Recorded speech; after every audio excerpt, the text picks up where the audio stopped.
Hi Gemini, happy birthday and welcome back to the Astrology 33 channel. This is your mid-June 2023 love reading. Thanks to those of you who liked, viewed, shared, and subscribed to the channel. I appreciate all of that.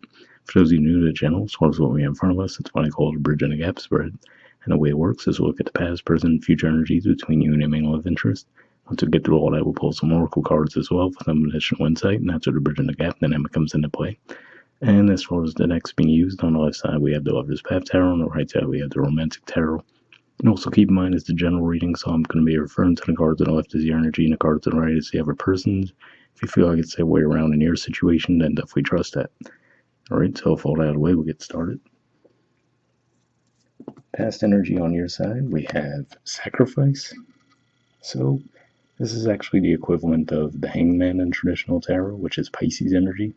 So it could just be saying that for some of you might have actually been feeling a little bit torn between giving energy to disconnection and giving more energy to the career part of your lives.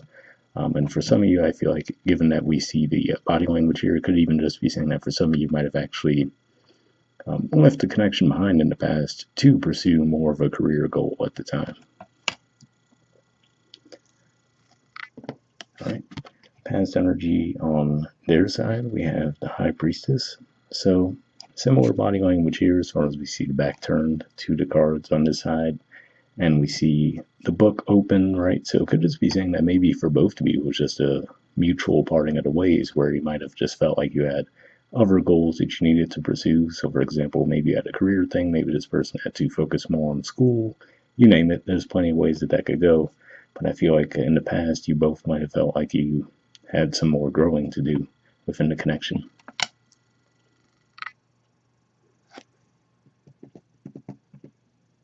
Alright, present energy on your side, we have the King of Coins. So this is Taurus energy here, and it could just be pointing to a completion of whatever cycle you were going through. So whether it was more of a spiritual thing, given that Taurus energy represents your 12th house, it could just be saying that you might feel like you've reached the end of that cycle. And if it's a more tangible thing, like I said, if it was more of a career goal you were focused on, it looks like either way, it looks like you might have reached a cycle of completion, or at least feel more comfortable within that goal you were going for at this time. So that could actually have you more open to putting energy toward the connection.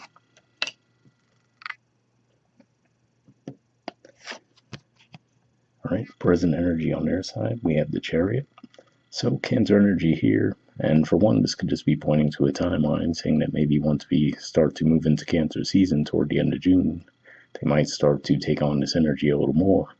But if nothing else, this just says that they're ready for movement as well. So I feel like I said, the two of you might have had some separate growth cycles that you needed to do apart from the connection, and now it looks like in the present you guys are in a better position to actually give more energy to the connection.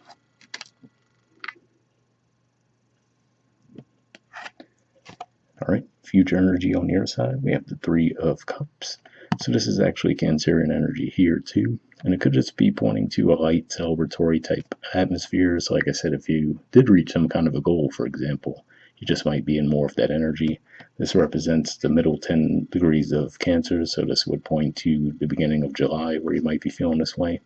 But if nothing else, could just be saying that maybe you're taking a light approach to the connection in the future as well, saying that, okay, maybe you realized that in the past it might have been too consuming, right, to where it might have pulled you away from other goals. So you might just be taking a lighter approach to it this time around, like, okay, let's not rush things, right? Let's just come into it with a light, gradual energy.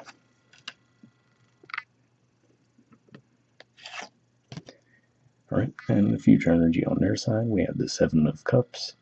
So Scorpio energy here, and it could just be saying that even though they might be present in the connection in the future, there still might be some things that they might be leaving left that you just might be hiding. You know, I don't necessarily think it has to be a negative thing per se, but I feel like even if it's just not expressing the level of the feelings that they have for you, right? Something along those lines there.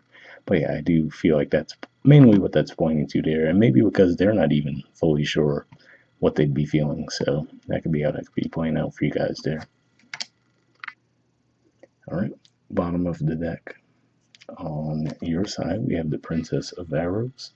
So this is the equivalent of the Page of Swords, And usually this makes me think of that old saying, butterflies in your stomach, right? We see the butterflies there, and the page energy in general can look like a energy that lacks a little bit of confidence. So it could just be saying that maybe you have some nervousness around opening up to this person. So maybe if you guys did spend quite a bit of time apart, for example, you might question, hey, could we just pick up where we left off, right? Is it going to be difficult to get on the same page again?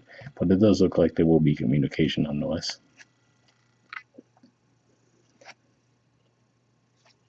All right, and bottom of the deck on their side, we have the Seven of Swords. So another 7 energy here, and usually the Seven of Swords in a lot of decks points to deception, but here I feel like it's leaning more heavily toward the side of self-sabotage, right? Because we see all the swords set up there on the table.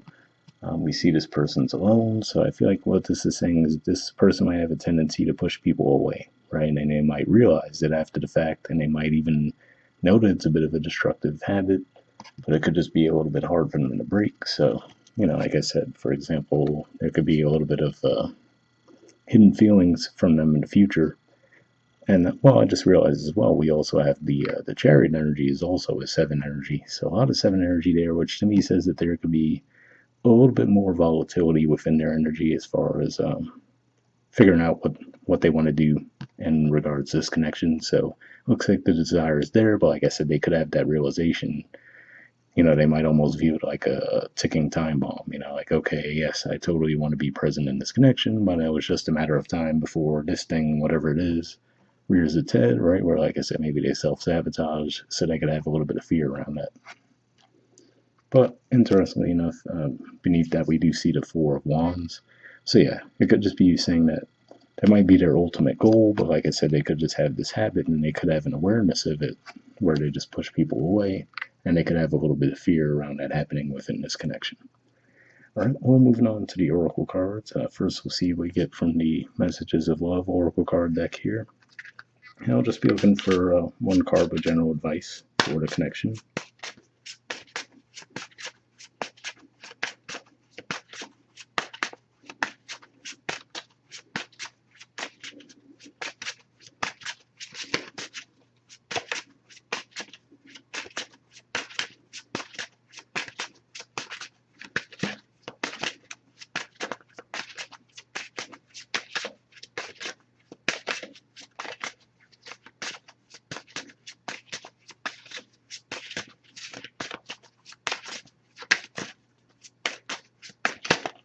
Got one there.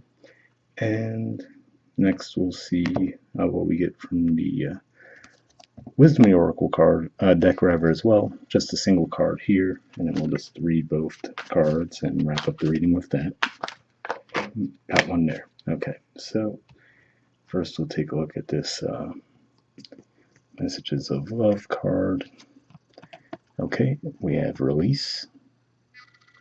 It says radical acceptance and surrender can help you let go. So interesting message there, right? Because like I said, it looks like you guys did spend time apart in the past, and for some of you that might have actually been a struggle to let go in the past.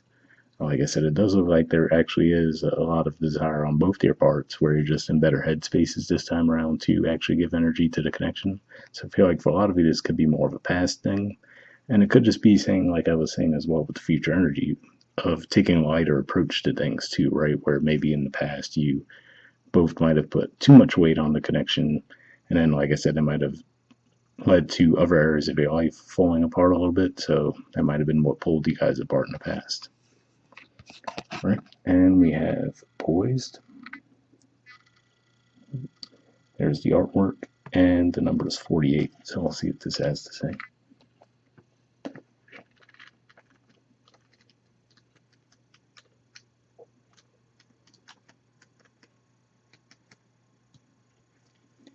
Okay, the relationship message says when you're confident and happy in your own skin, you are ready for deeper, more intimate relationships. You have nothing to prove right now. You are completely yourself and can handle anything. Love, friendships, and harmonious new connections are all present now or coming in. You're ready to give and receive from the heart. This is a beautiful place to be. So yeah, to me that message seems like it's more focused on the present, where like I said, it looks like you guys both had a growth cycle to go through in the past. looks like you're in better headspaces now. So I feel like this is more of the present energy and moving forward. So I hope it resonated with you guys. Once again, happy birthday. We'll wrap up there, and I'll see you all next month. All right, bye.